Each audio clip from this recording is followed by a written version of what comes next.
ध्यान नहीं लूंगी, बहुत संक्षिप्त में अपनी बातें साझा करूंगी जो मैंने स्वामी जी के जीवन से सीखी है।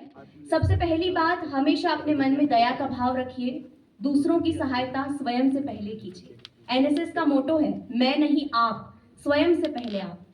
स्वामी जी का एक प्रसंग है, सभी ने सुना होगा। बहुत छोटे से थे, उनकी माँ उनसे चाकू मंगवाती है और चाकू का जो नुकीला धार होता है वो स्वामी जी अपने हाथ में रखते हैं और जो कवर होता है वो अपनी माँ की तरफ करते हैं। तभी उनकी माँ समझ जाती है कि तुम बचपन में, जब इतना समझ ही नहीं होती हमारे अंदर बचपन में, तब तुम्हारे अंदर इतना दया भाव है, इतनी संवेदनशीलता है दूसरों के प्रति, इतना तुम सोचते हो, तो आगे चलकर तुम लोगों के लिए कितना कुछ करोगे।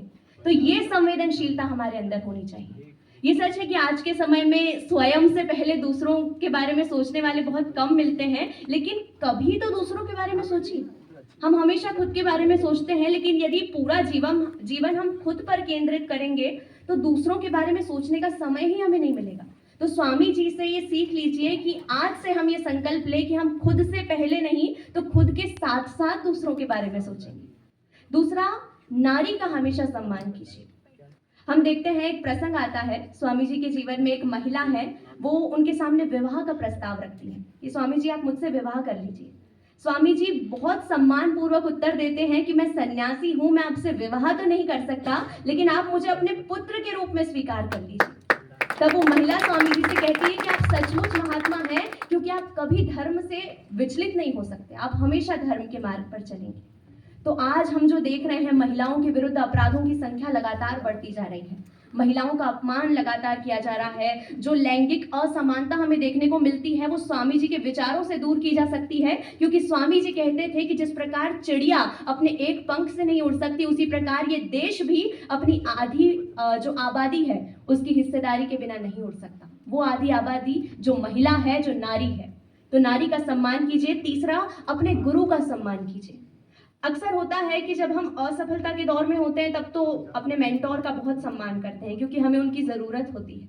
लेकिन जब सफल हो जाते हैं तो हम अपने शिक्षक को, अपने मेंटोर को, अपने गाइड को भूल जाते हैं। लेकिन स्वामी जी हमारे आदर्श हैं, क्योंकि स्वामी रामकृष्ण परमहंस, हम जानते हैं, अंतिम दिनों में बहुत बीमार रहे थे।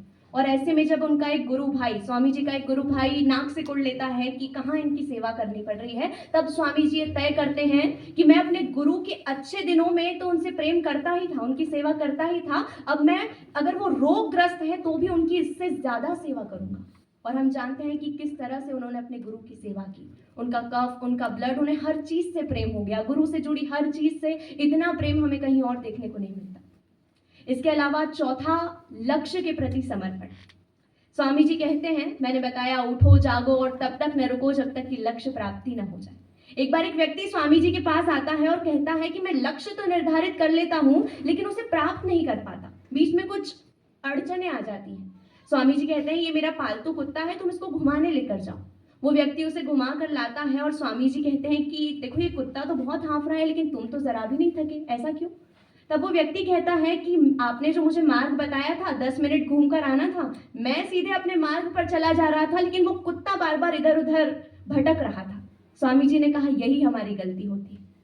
हम लक्ष्य तो निर्धारित कर लेते हैं, लेकिन जब बीच में भटकाव आता है तो हम भटक जाते हैं, थक जाते हैं और फिर उस लक्ष्य को छोड़कर दूसरी दिशा में चले जाते हैं। ऐसा कई बार हमारे जीवन में भी होता है। किसी को देख लिया, वो डेप्यूटी